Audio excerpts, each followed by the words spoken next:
नमस्कार। जय गुरुदेव। अद्भुत, आश्चर्यजनक किंतु सत्य। जी हाँ, ये किताब ऐसे अनुभवों का सार है, ऐसे अनुभवों का संकलन है जहाँ परिजनों ने गुरुदेव के आशीर्वाद से, कृपा से अपने जीवन में चमत्कार पाया, अपने जीवन में परिवर्तन पाया, अपने जीवन में कुछ ऐसा पा लिया जिनकी उन्हें उम्मीद नहीं थी। हालांकि गुरुदेव जब तक भौतिक शरीर में रहे तब तक अपने हर शिष्य, हर परिजन को ये कहते थे कि बेटा, मैंने तेरा काम तो कर दिया, पर ये किसी को बताना मत। अगर तुम सबको ये बताते रहोगे तो सब मुझे एक सिद्ध संत समझ लेंगे, चमत्कारी बाबा समझ लेंगे, और फिर मेरा काम करना मुश्किल होगा, यहां से वहां तक लाइन लग जाएगी। मुझे आदेश मिला है एक लोक सेवी का जीवन जीने के लिए, लोगों को अध्यात्म का सही मतलब समझाने के लिए। अतः मेरी चमत्कारों को तुम कम से कम मेरे जीते जी, कम से कम मेरे भौतिक शरीर में रहते हुए मत बताना। तो हालांकि गुरुदेव के जब भौतिक शरीर में वो थे तो भी कुछ साधक, परिजन, शिष्य अपनी घटनाओं का उल्लेख कर देते थे, किंतु फिर भी गुरुदेव इन सबको मना करते थे। गुरुदेव का भौतिक शरीर छूट जाने के बाद एक किताब प्रकाशित हुई, अद्भुत, आश्चर्यजनक किंतु सत्य।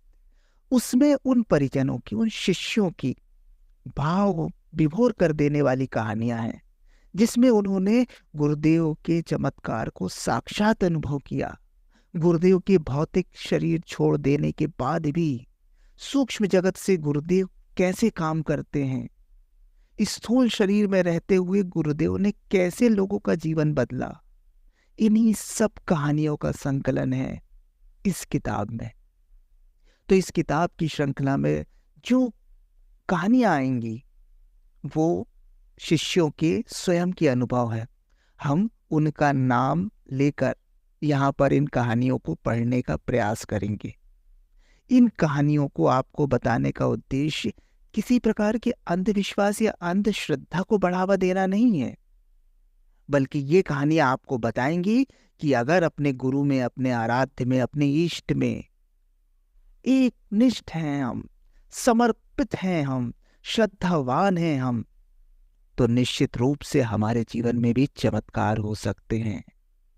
गुरु कृपा से क्या क्या संभव है, कैसे थे हमारे गुरु, कैसे हैं हमारे गुरु, इस सब का सार है ये किताब।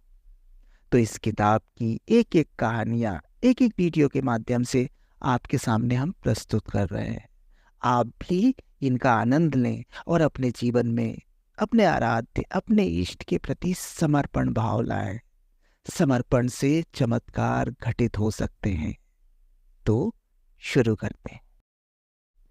उड़िया बाबा जी कहते हैं कि हमारा जन्म उड़ीसा में हुआ था। जब मैं करीब 24-25 वर्ष का था, हमारे गांव में भागवत कथा करने एक संत श्री रामचरण दास जी आते थे। मैं भी भागवत सुनता था। उसमें मैंने सुना कि शरीर नाशवान है।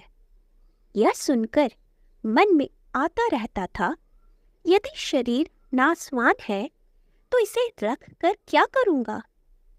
एक दिन होली की पूर्णिमा रात्रि में हाथ में जहर लेकर, शरीर को नष्ट करने का संकल्प लेकर सुनसान समुद्र के किनारे जा बैठा।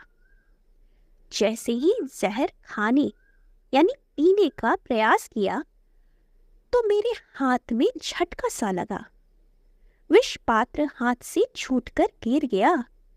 मैंने सोचा, इस सुनसान में कौन आ गया। देखा, लंबा कुर्ता धोती पहने एक आदमी बोला, क्या पागल हो गए हो? इसको नष्ट करने का अधिकार तुम्हें नहीं है। यह बात सुनकर मैं अचरज में पड़ गया। कोई आदमी यहाँ था नहीं, यह कहाँ से आ गया? मैंने पूछा, आप कौन हैं? वह आदमी मुस्कुराया और बोला, आपको इस जीवन में बहुत काम करना है।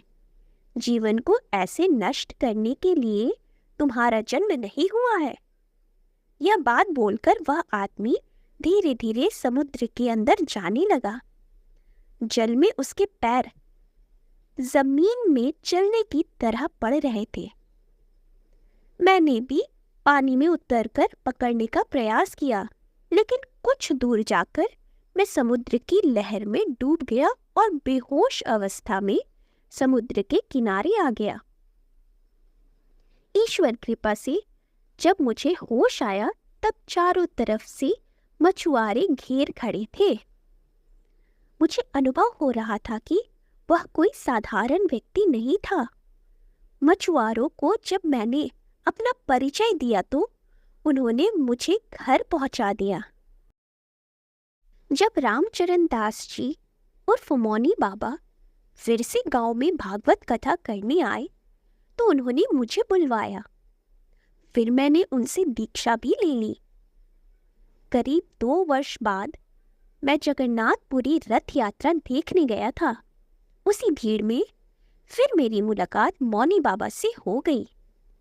वे मुझे एकांत में ले गए और राष्ट्र निर्माण के बारे में विचार विमर्श करने लगे।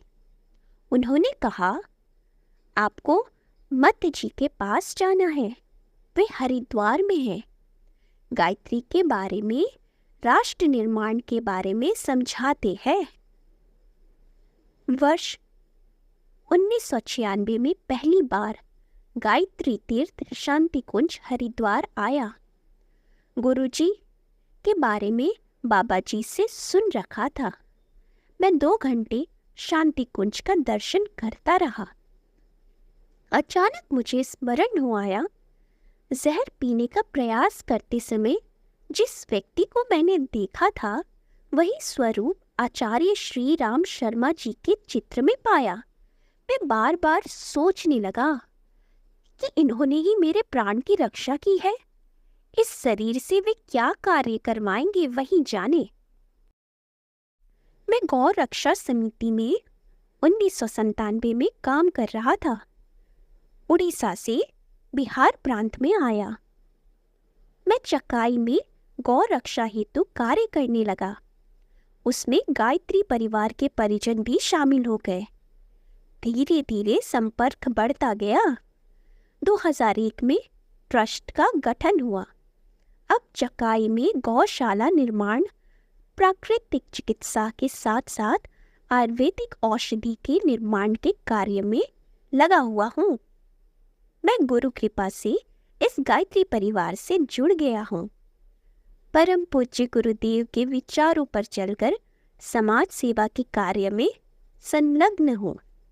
जिन्होंने मेरी प्राण रक्षा की है, यह जीवन अब उन्हीं का है। जय गुरुदेव।